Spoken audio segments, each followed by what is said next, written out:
ناظرین کرام، جب انسان فوت ہوگا اس کی قبر میں پہلی صبح، شام اور رات کیسی ہوگی، اس کے ساتھ کیا ہوگا، پوری تفصیل کے ساتھ آج میں بیان کروں گا، اس لیے ویڈیو کو مکمل دیکھیے گا۔ ناظرین کرام، موت ایک ایسی حقیقت ہے جس پر ہر شخص یہ یقین رکھتا ہے کہ اس سے دوچار ہونا ہے اور اس کا تلخ جام پینا ضروری ہے۔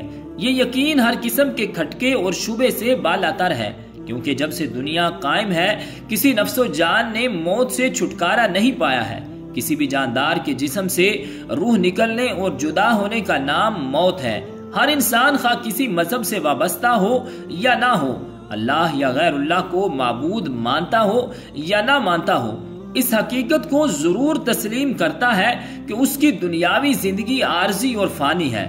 حضرت علی رضی اللہ تعالی عنہ کی خدمت اقدس میں ایک شخص حاضر ہوا اور پوچھنے لگا کہ اے امام علی، قبر میں انسان کی پہلی رات کیسی گزرتی ہے؟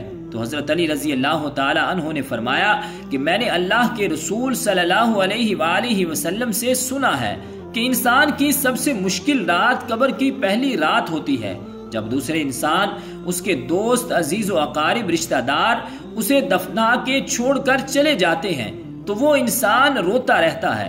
ہر ایک دوست کے پاس آتا ہے اور اسے روکنے کی کوشش کرتا ہے کہ مجھے چھوڑ کر نہ جاؤ، لیکن افسوس اس کی آواز کو کوئی نہیں سنتا۔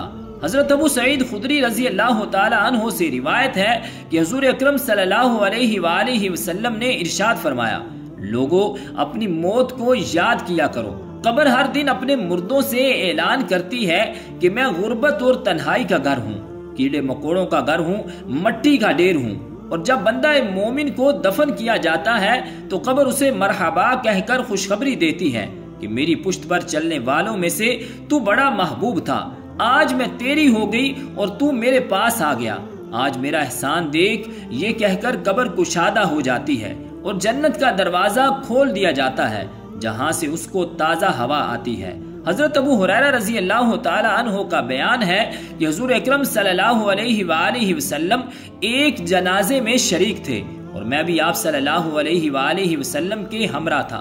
آپ ایک قبر کے پاس بیٹھ گئے اور فرمایا کہ یہ قبر ہر روز بآواز بلند کہتی ہے کہ اے آدم کی اولاد، تو کیوں مجھے بھول گیا؟ کیا تجھے معلوم نہیں کہ میں تنہائی کا گھر، غربت کا گھر، وحشت کا گھر اور کیڑے مکوڑوں کا گھر ہوں؟ مگر اللہ جس کے لیے کشادگی کا حکم فرمائے گا اس کے لیے کشادہ ہو جاؤں گی۔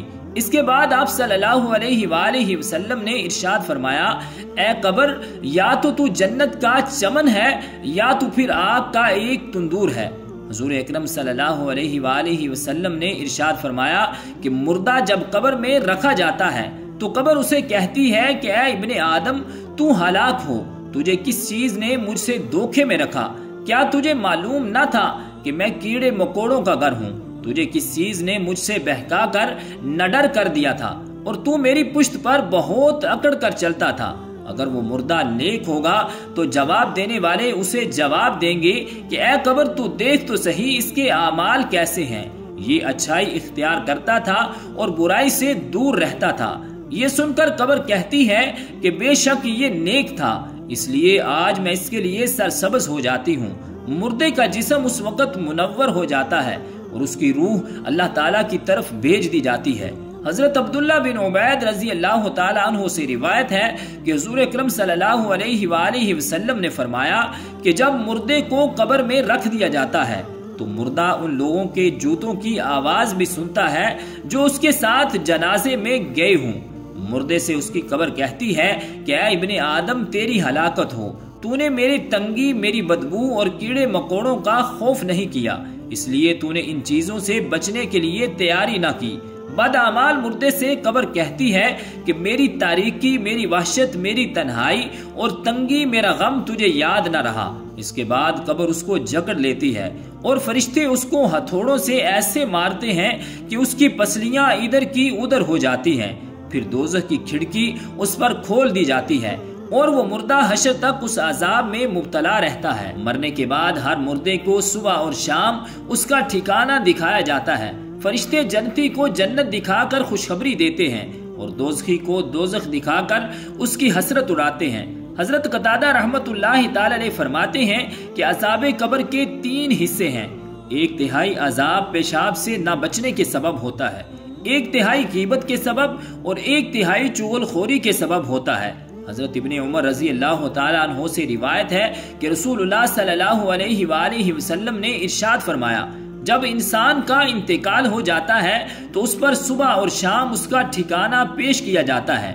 اگر وہ اہل جنت میں سے ہو تو جنت والوں کا مقام، اور اگر اہل جہنم میں سے ہے تو جہنم والوں کا مقام اس کو دکھایا جاتا ہے۔ پھر کہا جاتا ہے کہ یہ تیرا ٹھکانہ ہے، یہاں تک کہ اللہ تعالیٰ تجھ کو قیامت کے دن اٹھائے گا۔ اسی طرح حضرت عائشہ رضی اللہ تعالیٰ عنہا سے روایت ہے کہ ایک یہودی عورت ان کے پاس آئی اور اس نے عذاب قبر کا ذکر کرتے ہوئے حضرت عائشہ رضی اللہ تعالیٰ عنہا کو دعا دی کہ اللہ تعالیٰ آپ کو عذاب قبر سے محفوظ فرمائے۔ حضرت عائشہ رضی اللہ تعالیٰ عنہا نے رسول اللہ صلی اللہ علیہ وآلہ وسلم سے اس بابت سوال کیا کہ کیا واقعی ہی عذاب قبر حق ہوتا ہے؟